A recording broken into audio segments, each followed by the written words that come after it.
সকলকে স্বাগত জানাচ্ছি নতুন একটা ভিডিওতে। তো আজকে যেই আমার সামনে দেখতে পাচ্ছেন যে মাদারবোর্ডটি, সেই মাদারবোর্ডটি বজ্রপাতে পুড়ে গেছে।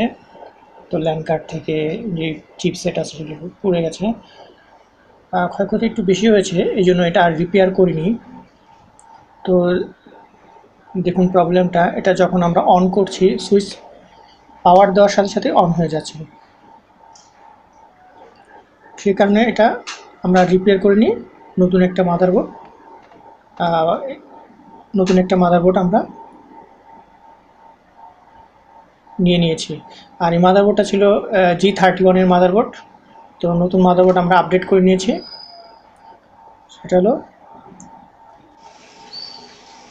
এটা হলো আমাদের নতুন যে মাদারবোর্ড, রিকন্ডিশন মাদারবোর্ড। তো এই মাদারবোর্ডটা হলো আসুসের মাদারবোর্ড P5G41 TMLX। তো মাদারবোর্ডটা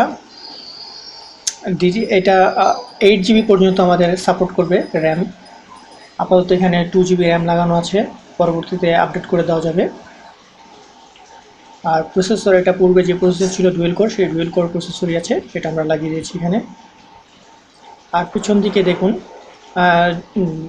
PS2 পোর্ট দুইটা, তারপরে আপনার VGA পোর্ট আছে, যে ডিসপ্লে পোর্ট যাকে বলি, আর 4টা USB কানেক্টর পোর্ট আছে, ল্যান পোর্ট এবং অডিও জ্যাক আছে।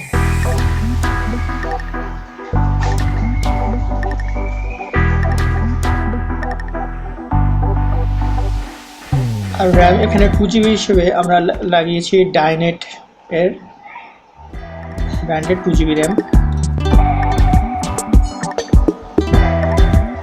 আরেকটি হলো রিকন্ডিশন মাদারবোর্ড যখনই আমরা পারচেস করব, তখন অবশ্যই আমরা এই আয়োশিল যেটাকে বলে, এটাকে ব্রে বলে বা পিছনের টিন যাই বলেন, সেটা আমরা কালেক্ট করে নিব।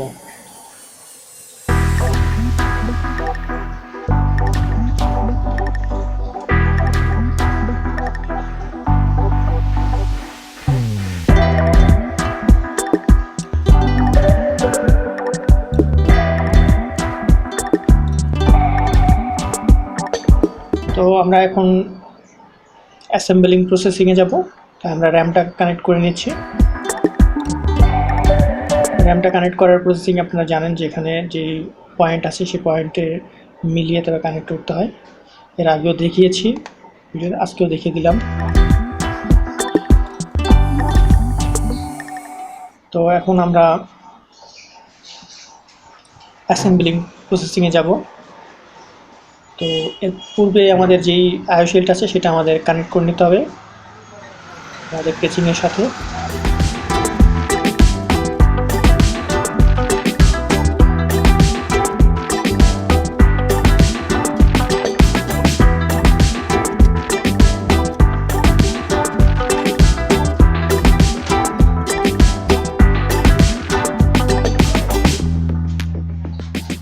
টেস্টার দিয়ে ভালো করে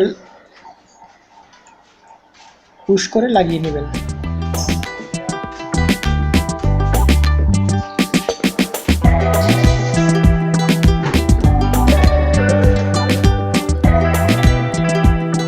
এখন আমরা মাদারবোর্ডটা সেট করব ভিতরে। তারপরে আমরা যে স্ক্রুগুলো আছে সেগুলো আমরা খুলে নিচ্ছি, হারিয়ে যেন না যায় সেজন্য আমি এখানে লাগিয়ে রেখেছি।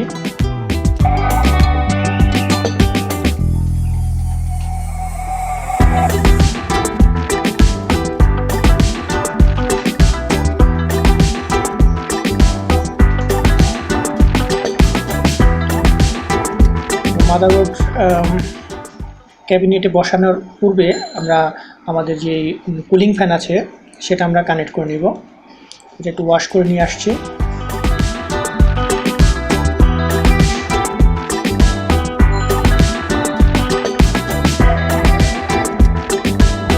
কুলিং ফ্যান লাগানোর প্রসেসিং আপনাদের এ পূর্বে দেখানো হয়েছে, যারা দেখেননি তারা পূর্বের ভিডিও দেখতে পারেন। আজকেও আমি দেখিয়ে দিচ্ছি।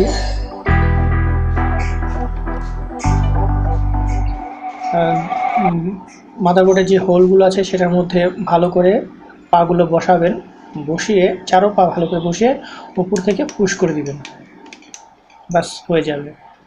তারপরে আমাদের যেই ফ্যানের কানেক্টর আছে সেই কানেক্টরটা আমরা কানেক্ট করে দেব।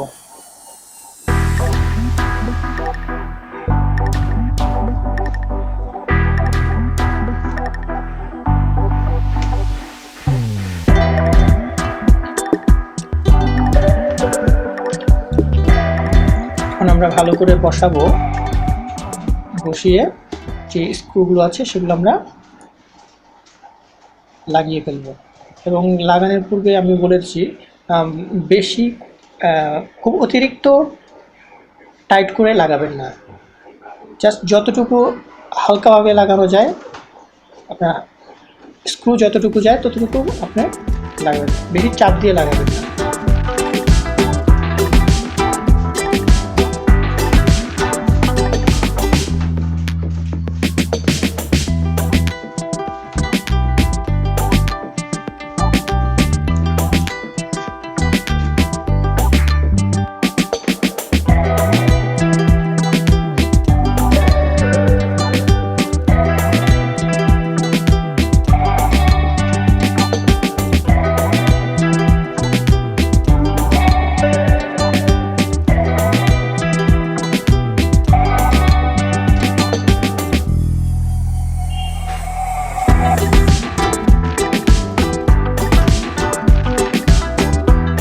এখন আমরা আমাদের যে ফ্রন্ট প্যানেলে যে কানেক্টরগুলো আছে মাদারবোর্ডের মধ্যে, হার্ড ডিস্ক এবং যে কেবলগুলো সেগুলো আমরা কানেক্ট করে ফেলবো। কানেক্ট করে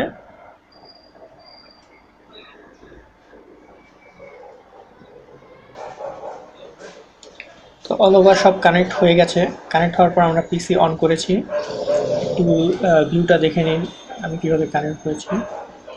তো এখানে সবগুলো যে কেবলগুলো আছে সেগুলো আমরা কেবল টাই দিয়ে আমরা ক্লিপিং করে দিয়েছি ভালো করে, যাতে কোনো সমস্যা না হয়।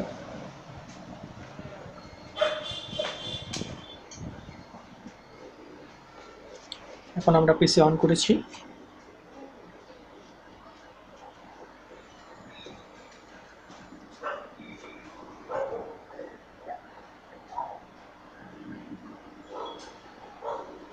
তো এখানে যে উইন্ডোজটা 10 আছে সেটা পূর্বে ইনস্টল করা ছিল হার্ড ডিস্কের মধ্যে, তো আমরা তো আপডেট করেছি,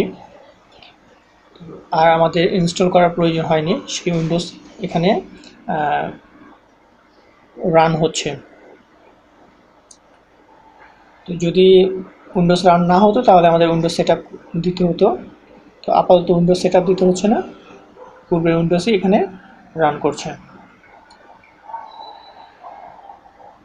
তো আশা করি ভিডিওটা আমার ভালো লেগেছে।